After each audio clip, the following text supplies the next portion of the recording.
We will hand it off first to Chris McLeod, the city planner, who will have some opening remarks for us. Good evening, everyone. As indicated, my name is Chris McLeod. I'm the city planner for the city of Sterling Heights. First, I'd like to thank each one of you for taking some time out of your night to spend it with us, to provide your thoughts and visions for this North Van Dyke area itself. We started this process to try to re-envision this area for the city, to try to breathe some new life and new opportunity into it. The process started last month when the city's Corridor Improvement Authority hired Design Workshop, a national firm, to help mold the vision and create a path for this success for this area. That brings us to the purpose of tonight's meeting, to seek the input of all of you, your vision, the people that live, work, and simply go to this area of the city.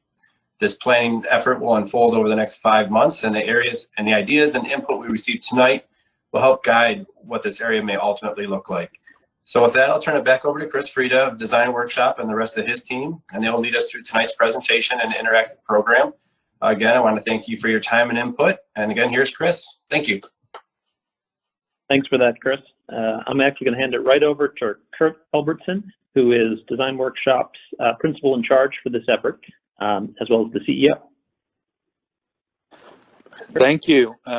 We appreciate the opportunity to participate in this effort and look forward to your input and on a broad range of topics, and to introduce you to this important effort.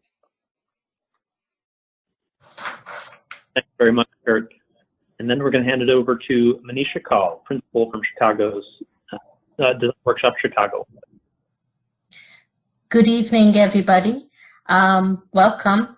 My name is Manisha Kaul, and I'm a principal at Design Workshop and the management principal for your project. Next slide, please. To orient you to the website, what you see out here is just an orientation to help you find various functions on your GoToMeeting website, the location of the chat button, as well as the audio controls. We have at the moment during the presentation muted everybody so that the audio can be heard by everyone. And if you all have any questions during the course of the presentation, just feel free to type the questions in the chat box. And when we open the floor up for questions and answers, we will do our best to answer your questions as we go through the evening. Next slide, please.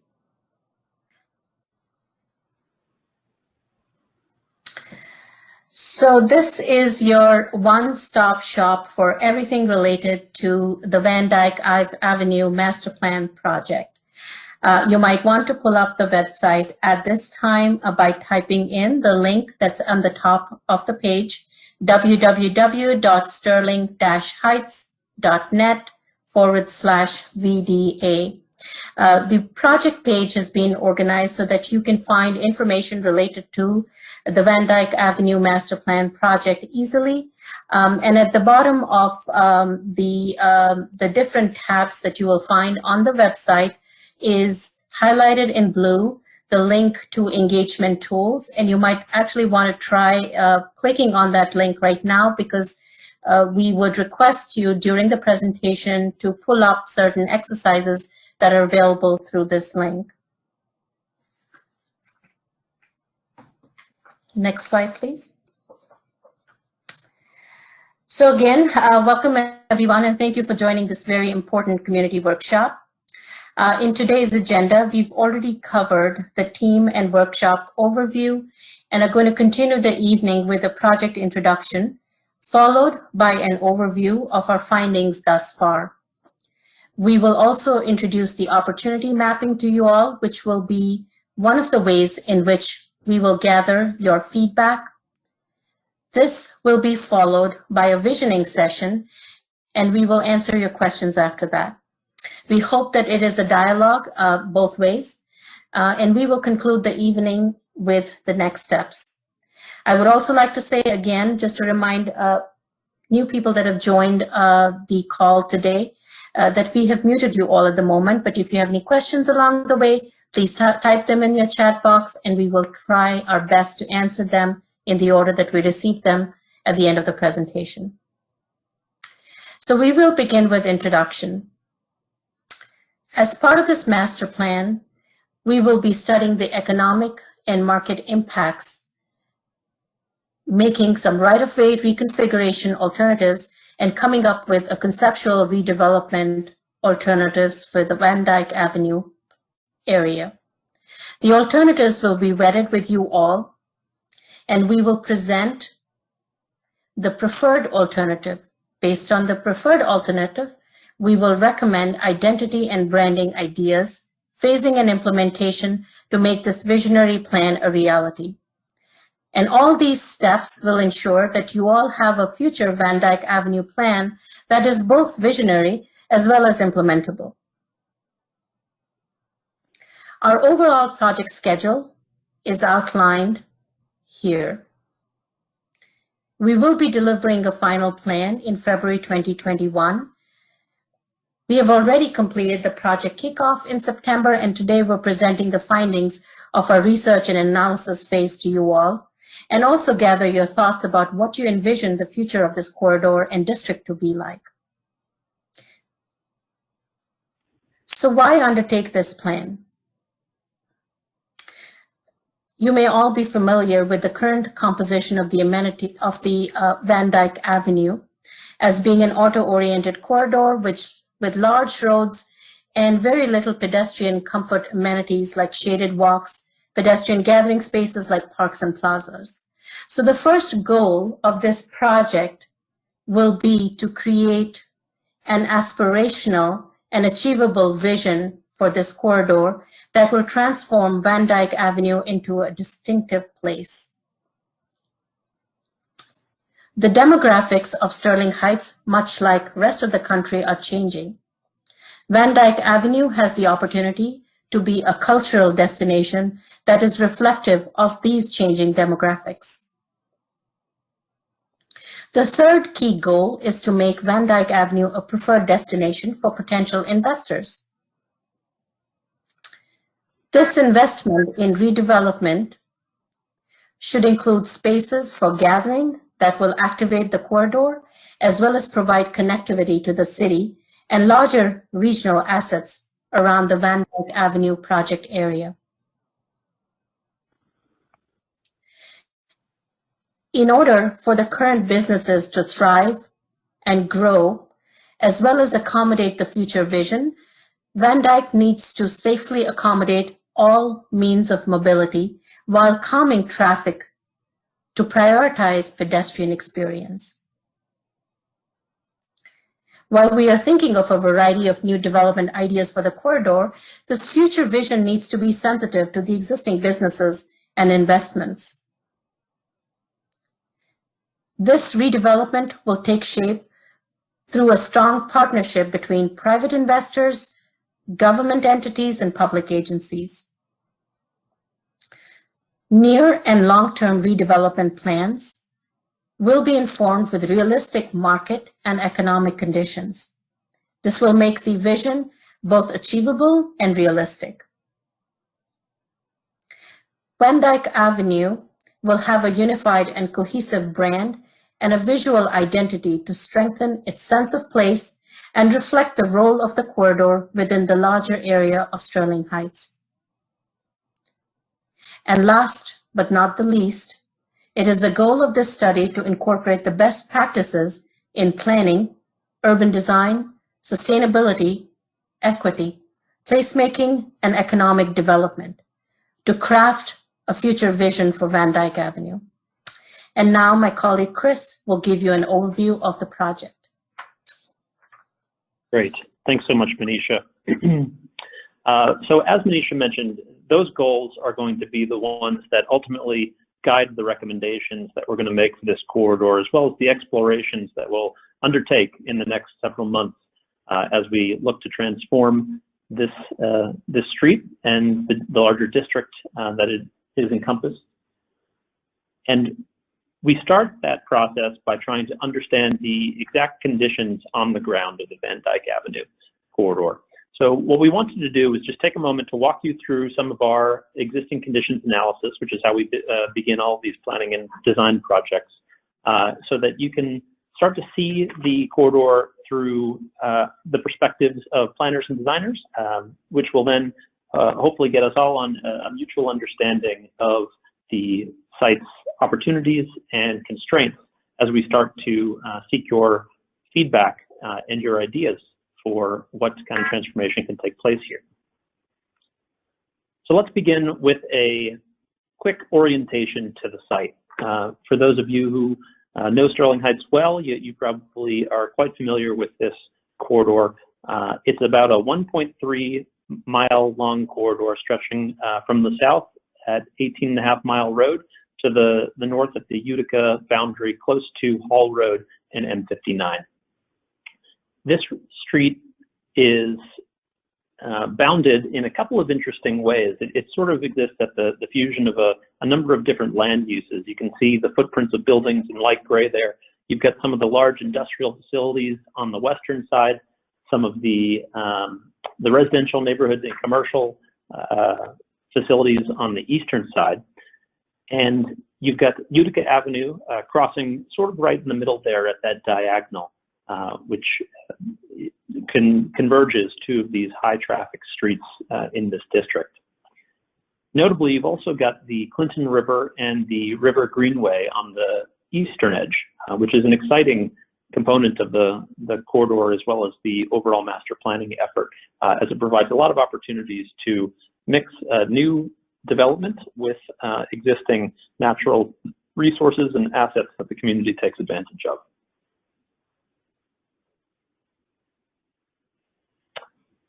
So what we want to do is walk you through our analysis through the lens of opportunities and challenges that we see on the site when it comes to potential redevelopment. So the first opportunity that we see with the Van Dyke Avenue is its proximity to some of the county's most significant infrastructure in terms of moving people around. So you've got M53 and M59 on either end of the site, which provides really easy access to these roadways into the larger region. And this is really beneficial for a couple of reasons, but most notably because it provides quick access to this if people are coming to shop or if they're trying to establish a new business. Those are really important elements. So you can see that both roads are about a half-mile away from the center of the corridor, which puts it at a really good position. As we mentioned, the Clinton River and the Greenway that frames it is a great community asset. We know how beloved this is in Sterling Heights as well as the larger region in Macomb County, and having it not only in close proximity to our site, but actually intersecting with the northern part of it is a great opportunity to start to tie together some of this development with the natural landscape and all of the great things that can be done in this great park system.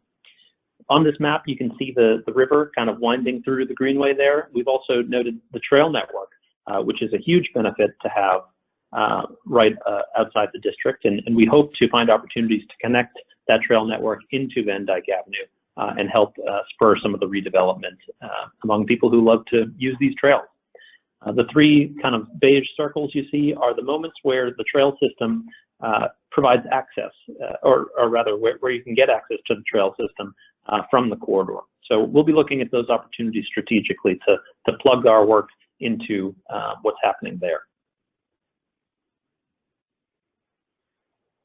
In addition to great vehicular infrastructure, there's also some public transit available on site, which is great. The region's smart bus system runs along Van Dyke Avenue and connects to Hall Road, M59, to the Lakeside Mall site and a couple of other commercial properties to the east, and comes back down on M53. So service is not hugely frequent here, and from what we've gathered so far, this isn't a very popular line, but its presence does provide access to certain segments of the population who don't have other means to get here, which is something that we'll want to take advantage of as we look towards transformation and growth. Another opportunity is presented by the composition of the district. So there's a lot of great uses there already, a lot of high functioning uses that provide to the economic profile of the community. And our mandate as part of this project is to look for opportunities to establish within Van Dyke Avenue and the larger district a more urban, walkable, pedestrian-friendly, vibrant kind of environment over the long term. And part of that is introducing a great mix of uses that start to balance the way that people use the district, why people come here. It helps with the facilitation of parking when you can kind of, if you live near where you work and where you shop and where you're entertaining yourself, that's all great. So that fusion of uses is actually an asset. And we're looking beyond the site boundary in this respect too. There are a lot of established neighborhoods just outside the boundary of the Van Dyke Avenue corridor, which provides a natural constituency for the kind of economic development that we hope takes shape here. And finally, in terms of the major opportunities we see, there's a lot of sort of regulatory benefits that are overlaid upon this district. The first is that it's a TIF district, or tax increment finance district. For those who aren't familiar with this model, this basically allows the district to capture more of the dollars that result from economic investment in the area to make improvements in the area itself, rather than spreading them more widely across the community. There's also an opportunity zone, which you can see in that yellow hash that encompasses some of the district. This is an opportunity to take advantage of some tax benefits for redevelopment, and it's certainly an asset to look into as people look to make investments here. And then there's the Corridor Improvement Authority. So this was established about 15 years ago, and it has responsibility for oversight, management, and guidance of the district in the long term. This kind of agency is a fantastic thing to have for a district to ensure that its goals are met and that there's someone and a team of people who are consistently working towards its potential. In terms of challenges, we certainly recognize that there are a few here. Van Dyke Avenue is a very wide right-of-way at 120 feet, 5 travel lanes, and these very large zones of kind of planted grassy areas between the street and development. In some cases, it's over 100 feet between the street and the buildings on either side of it. These extra large setbacks do not create the most compelling pedestrian experience along the corridor. If you've walked its sidewalks, you probably have gathered that. Certainly, you can probably gather it when you're driving and don't see many pedestrians walking on the street as well. So this is something we're going to want to address and figure out a way to potentially reconfigure to create more of the environments that we think the people of Sterling Heights would really love to see here. Additionally, where there is pedestrian infrastructure, for the most part, it's in fairly good shape, but unfortunately, the network within the district is not complete. There are a lot of gaps in the sidewalk. So what you see here in the yellow lines are the existing sidewalks, and there are a couple of locations right in the center and along Utica and Van Dyke where there just isn't a sidewalk. So even if you did want to walk it in its current condition, it wouldn't be the most comfortable or safe experience. Additionally, we need to be cognizant of the environmental factors on site. A large portion of the Van Dyke Avenue corridor is within the floodplain. So you can see the various shades of blue here. The lightest blue squiggly line, again, is the Clinton River. Outside of that is the designated floodway. And then the darker blue colors are the 100 and 500-year floodplain. So these are standard understandings of the flood potential of this area, and we'll need to consider this as we recommend everything from new developments to open space options for the areas impacted by this, and there are some building regulations that need to be taken into account, as well as the kind of scale of investment that could take shape in those areas. And as you can see with the number on the top, 37% of the district is actually within the floodplain. Another challenge comes from the perspective of pulling together the various stakeholders involved in the management of Van Dyke today and what will be required for the future. So here you're seeing a map of all the streets within the project area, which is outlined in the dashed white line here. there are actually a number of different owners of each of these streets, the right-of-way, which encompasses travel lanes, the sidewalks, and all the stuff as part of the streetscape. So Van Dyke Avenue itself is a county road where some of the streets that offshoot it are city roads. Then you've got a couple of private roads showing up there in green, and then the state road connection to the highway. Now, this doesn't present any kind of planning problem or difficulty, but engaging these folks together in the concept stages of development and then ensuring that we put forth meaningful guidance to allow all of these different agencies and private actors to make progress on implementation is going to be a big component of our plan and our work. And then similar to the situation with the roads, the lands themselves, the development parcels, the open spaces, they're owned by a mosaic of different actors within the corridor, some of whom are on the call today. And this is a challenge from the perspective of the kind of development that may take shape here might require parcel assemblage or long-term thinking about how to reposition some of these development parcels. And it'll require, again, a strong partnership between the private players and the various levels of government who have purview over this area. So those are the kind of physical conditions that we're taking a look at. We wanted to help you develop an understanding of all that because it's going to play a big role in what's possible on the site here. Beyond the physical planning conditions, we have taken a close look at some of the recent planning work that's been done by the community. So we dug into your 2017-2040 master land use plan and took away some interesting lessons from this that could be applicable to the future of Van Dyke Avenue. Number one, the city's population is expected to grow and average household sizes are expected to shrink. So that means more housing, which is good news for the kind of project that we're engaged in. Van Dyke Avenue might end up being an appropriate place for some of that. 4,800 new housing units are expected in the next 20 years. And the plan encourages a diverse range of housing types, probably more diverse than the current makeup of Sterling Heights today, or certainly the area that the corridor is in. So we'll be exploring options related to duplexes, fourplexes, live-work units, courtyard apartments, all of that kind of good stuff that creates a good walkable district. Commercial and office land and facilities are expected to grow a bit as well, which is similar to the residential, great, potentially relevant to Van Dyke Avenue. We also saw in that plan that the community largely feels like the real estate portfolio of Van Dyke Avenue in particular is kind of outdated and feels like there are opportunities there for redevelopment and bringing some of the development opportunities into the present.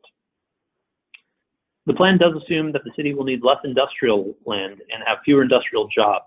So taking a look at that, since a huge portion of the Van Dyke Avenue corridor is composed of industrial uses, that'll have an impact on its future if it comes to fruition. This is this workshop that you're participating in today is one of the community engagement opportunities as part of this specific master plan effort.